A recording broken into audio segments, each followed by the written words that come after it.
ఓం శ్రీ గురుభ్యో నమః. నిన్న ఒక సాధకురాలు అడిగిందన్నట్టు, సాధన చేస్తున్న సమయంలో సడన్గా ఎవరో పిలిచారమ్మా, సాధన నుండి నేను గబుక్కున లేచేసరికి నాకు మెడ పట్టేసింది. ఆ, ఇలా జరగడము ఎంతవరకు నిజము? మరి ఇది ఎలా తగ్గుతుందమ్మా? అసలు సాధన నుండి ఎలా లేవాలి?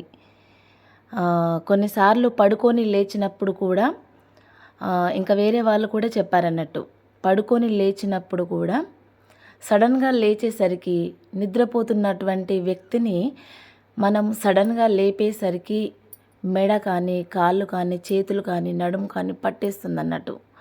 అంటే ఒక్కసారిగా లేచేసరికి అక్కడ వాళ్ళకు పట్టేసినట్టు అవుతుంది అన్నట్టు. మళ్ళీ అది ఒక 2-3 రోజులు కానీ, 1 వీక్ కానీ ఆ పెయిన్ అనేది రిలీఫ్ కాదన్నట్టు. అయితే సాధన నుండి లేచేసరికి ఇలా జరిగింది, అసలు ఎలా చేయాలి ఇంకా సాధన అని అడిగారన్నట్టు. ఈ వాయిస్ రికార్డ్ని స్కిప్ చేయకుండా పూర్తిగా వినండి, ఎందుకంటే స్కిప్ చేస్తే అక్కడక్కడ కొన్ని వర్డ్స్ మిస్ అవుతారు. ఇది సాధన చేసే వాళ్ళకి పర్ఫెక్ట్గా యూస్ఫుల్గా ఉంటుందన్నట్టు. అయితే నేను చెప్పే విషయం ఏంటంటే, సాధన చేస్తున్నప్పుడు మనము మొదటిసారిగా అంటే మొట్టమొదలు మనం స్టార్ట్ చేసినప్పుడు మెడిటేషన్లో కూర్చోగానే కొద్దిగా అంటే మా సాధన డిఫరెంట్గా ఉంటుంది. అంటే నేను కొన్ని వాళ్ళకి దీక్షలో కొన్ని నేర్పిస్తాం కదా, ఆ విధి విధానాన్ని చేస్తూ చేస్తూ మంత్రం ఉంటుంది కనుక ఆ మంత్రం కూడా చదువుతూ ఒకానొక సమయంలో ఆగిపోవడం కానీ, అలాగే కంటిన్యూ చేయడం కానీ, ఒక డీప్ స్థితికి అన్నట్టు. అంటే ఆలోచనలు వస్తున్నా ఇక్కడ మంత్రం అనేది ఉంటుంది, గురు ముఖాన్ని ఆజ్ఞ చక్రంలో దర్శించడం అనేది ఉంటుంది కనుక పోయినా కొద్దీ అక్కడ ఇమాజినేషన్ చేస్తుంటారు సాధనలో. ఇక్కడ నేను అన్నీ పూర్తిగా చెప్పను, బట్ నేను సాధన నుండి ఎలా లేవాలి అనే విషయం కొద్దీ షేర్ చేస్తున్నాను అన్నట్టు. సాధకులకు మాత్రమే ఇది అర్థమవుతుంది, మిగతా వాళ్ళకి అర్థం కాకపోవచ్చు, సామాన్యులకి, బట్ సాధకులకు ఉపయోగపడుతుంది అన్నట్టు. అయితే అలా మనం డీప్ స్థితికి వెళ్ళిన కొద్దీ ఫస్ట్ మనం సాధనలో కూర్చున్నప్పుడు ఏం జరుగుతుంది, ఆలోచనల ప్రవాహం వస్తూనే ఉంటుంది. ఆలోచనలని అంటే థాట్స్ని మనము అధిగమించాలి అని చెప్తుంటారు, అది కూడా చెయ్యకూడదు అన్నట్టు. జస్ట్ సాక్షిగా మేము కొన్ని సాధనలు చెప్పిన విధానాన్ని ఫాలో అవుతుంటారు అన్నట్టు. అలా చేస్తున్నప్పుడు ఇంకా కొంచెం డీప్ స్థితికి వెళ్ళిన కొద్దీ అసలు కాళ్ళు పట్టేయడము, తిమ్మిర్లు రావడము, ఇదంతా సహజంగా జరుగుతూ ఉంటుంది అన్నట్టు. ఇంకా మనం అదొక స్థితిని కూడా దాటేస్తే ఇంకా కొద్ది కొద్దిగా డీప్ స్థితి అన్నట్టు, ఒక గంట నుండి గంటన్నర వరకు అలా కంటిన్యూ చేస్తూ ఉంటే, అవేర్నెస్తో సాధన చేస్తూ ఉంటే మళ్ళీ ఇక్కడ నిద్రపోకూడదు. మనం తలను అటు ఇటు వాల్చుకుంటూ నిద్రపోతూ సమయం 2-3 గంటలు కూర్చున్నామని చెప్తారు, ఇది కూడా కరెక్ట్ కాదన్నట్టు. అలా ఒక 1 అవర్ నుండి 1.5 అవర్, 2 అవర్స్, 3 అవర్స్ స్టేజ్ వరకు వెళ్ళేసరికి ఒక అవేర్నెస్తో ఉండాలి సాధనలో.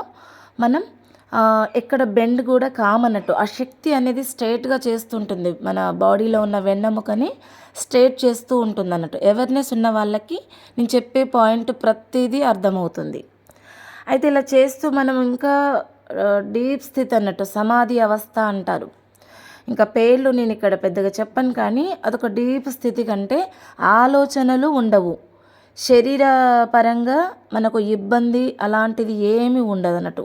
చాలా ఈజీగా సింపుల్గా సాధనలో పూర్తిగా అందులోనే లయమైపోయి చేస్తూ ఉంటాం అన్నట్టు. అంటే శరీరం కూడా ఉందా లేదా, లేదు అన్నట్టుగా ఉంటుంది అన్నట్టు.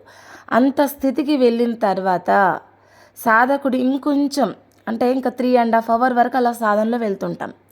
ఒక్కసారిగా ఇంట్లో వాళ్ళు అరవడం కానీ, అరిచినా వినబడదు సాధన చేస్తున్న వాళ్ళకి, అలా లయమై చేస్తుంటారు కదా, అప్పుడు వినబడదు. గబుక్కున ఎవరో వచ్చి తట్టి లేపుతూ ఉంటారు అన్నట్టు సాధనలో. అలా లేపినప్పుడు అంటే స్పర్శ తగులుతుంది కదా, అప్పుడు ఏం చేస్తారు, గబుక్కున కళ్ళు తెరిచేస్తారు అన్నట్టు. అప్పుడు ఏం జరుగుతుంది, సడన్గా లేవాలనిపిస్తుంది, లేస్తారు. ఇంకా అప్పుడు చేతులు కానీ, అప్పుడు బాడీ అంటే మనం ఒక హైయర్ స్టేజ్కి వెళ్ళే స్థితిలో ఉన్నప్పుడు మళ్ళీ సడన్గా బాడీలోకి రావాలి. అంటే సూక్ష్మ స్థితిలో మనం సాధనలో ఉన్నాము, మరి బాడీలోకి ఎట్లా రావాలి? సడన్గా లేపేసరికి, టచ్ చేసేసరికి, బాడీలోకి వచ్చేసరికి మనం బాడీని కదిలిస్తాం కనుక లేవడం కానీ కూర్చోవడం కానీ ఏదో సంథింగ్ చేస్తుంటాం. అప్పుడు చేతులు కాళ్ళు మెడలు పట్టేయడం అలాంటివి జరుగుతుంటాయి అన్నట్టు. ఇంకొక విషయం చెప్తాను, ఇది చాలామందికి అనుభవంలోకి వచ్చి ఉంటుంది. నిద్రపోతున్న వ్యక్తిని, అంటే నిద్రపోతున్నా సరే సాధన చేస్తున్నప్పుడు కానీ, శవాసనం వేసుకొని మనం సాధన చేస్తున్న సమయంలో కూడా ఇంట్లో వాళ్ళు ఎవరో ఒకరు వారికి అత్యవసర పరిస్థితుల్లో లేపడం అనేది, అంటే టచ్ చేసి లేపడం అనేది జరుగుతుంది అన్నట్టు. అలాంటప్పుడు ఏమొస్తుంది, గబుక్కున మనం నిద్ర నుండి బయటకు వచ్చేస్తాం. అది ధ్యానం కానీ నిద్ర కానీ. అప్పుడు ఏం జరుగుతుంది, నడుం పట్టేయడం, చేతులు కాళ్ళు మెడ ఇవన్నీ కూడా ఒక్కసారిగా పట్టేస్తాయి. అంటే మనం కలలో ఎక్కడో విహరించుకుంటూ ఉంటారు. అంటే మనసు అక్కడ నిద్రపోతుంది శరీరం, కానీ మన సూక్ష్మ శరీరం అనేది బయటికి వెళ్తుంది. ఇది ప్రతి ఒక్కరికి జరుగుతుంది. అంటే సాధకుడు మాత్రం అవేర్నెస్తో దాన్ని తెలుసుకోగలుగుతారు. మిగతా వాళ్ళు సామాన్యులకు అది కలలాగా ఉంటుంది అన్నట్టు. అలాంటి వాళ్ళకు కూడా బాడీలోకి ఎంట్రీ కావాలి కదా. అట్లా రాకుండా మనం సడన్గా లేపేసరికి ఈ శరీరం అనేది ఇబ్బంది పడుతూ ఉంటుంది అన్నట్టు. అంటే కరెక్ట్ ప్లేస్లోకి రావాలి కదా. మనం పడుకొని ఉంటాము, సాధనలో ఉంటాము, కూర్చొని ఉంటాము, శవాసనంలో ఉంటాము, ఏదైనా సరే ఎనీవే బాడీ అంతా ఒక వెరైటీగా, అంటే మనం పడుకొని ఆ ఆకార స్థితులు కానీ డిఫరెంట్గా ఉన్నప్పుడు ఇది మన సూక్ష్మ శరీరం వచ్చి టచ్ కావాలి. లోపలికి ఎంట్రీ అయినప్పుడు ఈ పట్టేయడం అనేది జరుగుతుంది అన్నట్టు. అది బాడీలో సెట్ కావాలి కదా. అందుకే సాధన చేస్తున్నటువంటి వాళ్ళు గుర్తుంచుకోవాల్సినటువంటి విషయం ఏంటంటే, సడన్గా లేవడము, ఎవరైనా అరిచినప్పుడు గబుక్కున్న కళ్ళు తెరిచి లేచి పరిగెత్తడము అలాంటివి చేయకూడదు. సాధనలో నుండి కూడా లేవడము, బయటకు రావడము ఇలాంటివి చేయకూడదు. శరీరము ఇబ్బంది అవుతుంది. పట్టేయడము, పట్టుకోవడం, అలాంటి నరాలు పట్టేయడం అనేది జరుగుతుందన్నట్టు. ఈ విషయం ఎందుకు చెప్తున్నానంటే ప్రతి ఒక్కరికి సాధన చేస్తున్న వాళ్ళకి తెలుస్తుంది. అలా జరగకుండా చూసుకోవాలి. మరి ఎలా లేవాలి అంటే ప్రశాంతంగా, మనం ఉదయం లేవగానే ఏదో సమయం అయిపోయింది అన్నట్టుగా చాలామంది వాళ్ళు అసలు ఏది చూడరు. అసలు చేతులు అరిచేతులు చూసుకోవడం కానీ, భూమిని టచ్ చేయడం కానీ, నమస్కారం చేసుకోవడం కానీ అలాంటివి ఏమి ఉండవు అన్నట్టు. ఇంకా ఏదో సమయం అయిపోయింది ముందు మాత్రం ఫోన్ మాత్రం చూస్తారు. ఎందుకంటే ఫోన్ పక్కనే ఉంటుంది కదా.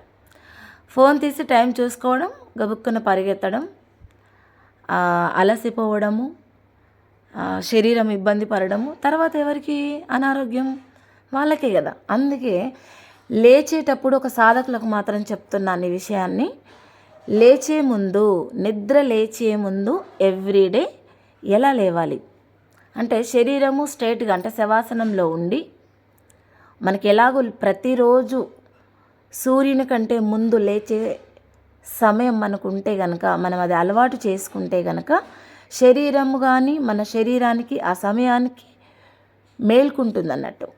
ఆ సమయానికి మేల్కుంటుంది అన్నట్టు.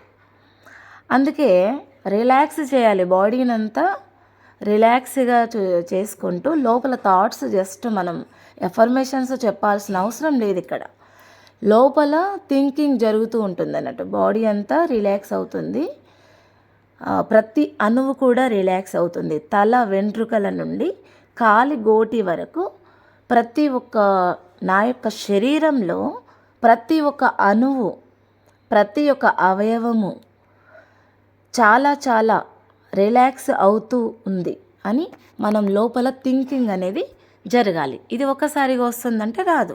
మరి ఎలా చేయాలి? ఎవ్రీడే చేస్తే తప్పకుండా మన బాడీని అంతా రిలాక్స్ చేసుకొని శ్లోకం కానీ ఏదైనా చదువుకునేది ఉంటే, లేకపోతే మనం భూమిని అరికాలు, అంటే మన మొదటిసారి మనం పాదం భూమిపైన పెడుతున్నప్పుడు ఎవ్రీడే మార్నింగ్ నేను చెప్పే అంత విషయం అంతా కూడా మనం పాదాన్ని భూమిపైన పెట్టే ముందు మన చేతులతో భూదేవికి నమస్కారం చేసుకొని అప్పుడు మనం లేవాలి. ఇలా చేయడం వల్ల చాలా అద్భుతంగా ఉంటుంది. మనకు చాలా సమయం ఉంటుంది. సూర్యుని కంటే ముందు లేచిన వాళ్ళకి చాలా సమయం ఉంటుంది. అన్ని పనులు చేసుకునేంత సమయం ఉంటుందన్నట్టు. ఎప్పుడైతే నువ్వు సూర్యోదయం తర్వాత లేస్తే మాత్రం సమయం అనేది ప్రతి ఒక్క విషయానికి 24 అవర్స్లో మనకు సరిపోదు. అందుకే సూర్యుని కంటే ముందు లేవాలి, ప్రశాంతంగా లేవాలి, మనం సాధన నుండి ప్రశాంతంగా పైకి లేవాలి. ఇదొక పాయింట్ గుర్తుపెట్టుకోండి. సాధకులకి ఉపయోగపడుతుందని నా యొక్క అమూల్యమైన సమయాన్ని మీ అందరికీ షేర్ చేస్తున్నాను. జై గురుదేవ.